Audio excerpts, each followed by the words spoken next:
শারদীয় দুর্গাপূজা ঘিরে প্রতিমা তৈরিতে শেষ মুহূর্তে প্রস্তুতি চলছে মণ্ডপে মণ্ডপে। পাশাপাশি মণ্ডপ ও মন্দির সাজসজ্জার কাজও চলছে পুরোদমে। উৎসব শান্তিপূর্ণ ও সুশৃঙ্খল করতে প্রশাসনের পক্ষ থেকেও নেওয়া হয়েছে কঠোর ব্যবস্থা। দুর্গাপূজার আর বাকি মাত্র কয়েকদিন। শেষ মুহূর্তে দেবী দুর্গাকে সাজাতে রাত দিন পরিশ্রম করছেন কারিগররা। কিশোরগঞ্জে রং তুলির ছোঁয়ায় ফুটিয়ে তোলা হচ্ছে দেবীর প্রাণবন্ত অবয়ব। পাশাপাশি কার্তিক, গণেশ, লক্ষ্মী, সরস্বতী প্রতিমার সাজসজ্জার কাজও চলছে পুরোদমে। পঞ্চমীর সময়ের মধ্যে আমরা আমাদের কাজ, প্রত্যেক মন্দিরের কাজ সুসম্পন্ন করতে পারবো। প্রশাসনিকভাবেও খোঁজখবর নিচ্ছে এবং আইন শৃঙ্খলা রক্ষা বাহিনীও যোগাযোগ রাখছেন আমাদের সাথে। ফেনীর ১৫০টি মণ্ডপে প্রতিমা তৈরির কাজ প্রায় শেষ।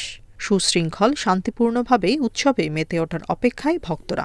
এই প্রতিমার কাজ করে আমাদের কাছে খুবই ভালো লাগে। আমাদের মায়ের যখন আমরা মাটির কাজ করি তখন একটা আনন্দ লাগে। প্রতিমা তৈরির উপকরণের দাম বাড়লেও মজুরি না বাড়ায় শুধুমাত্র পূর্বপুরুষের পেশা ও ঐতিহ্য ধরে রাখতে কাজ করার কথা জানান হিলির কারিগররা। সারা বছর 3 মাস কাজ করি আমরা, বাকি সময় আরো অন্য কাজ করি।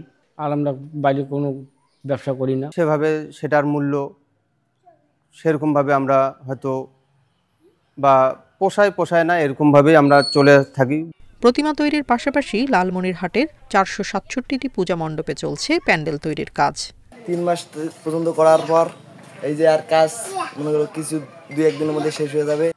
উৎসব শান্তিপূর্ণ করতে মণ্ডপগুলোতে মোতায়েন থাকবে পর্যাপ্ত আইনশৃঙ্খলা বাহিনীর সদস্য। পুলিশের নিরাপত্তা ব্যবস্থার পাশাপাশি অন্যান্য সংস্থা তো থাকবেই। আমাদেরই সাদা পোশাকে ডিবি, ডিএসবি কাজ করবে। থানার মোবাইল পার্টি যেগুলো আছে সেগুলো নিয়মিত টহল দিচ্ছে এবং ওই সময় দেবে। আগামী 28 সেপ্টেম্বর ষষ্ঠী পূজার মধ্য দিয়ে শুরু হচ্ছে 5 দিন ব্যাপী শারদীয় দুর্গোৎসব।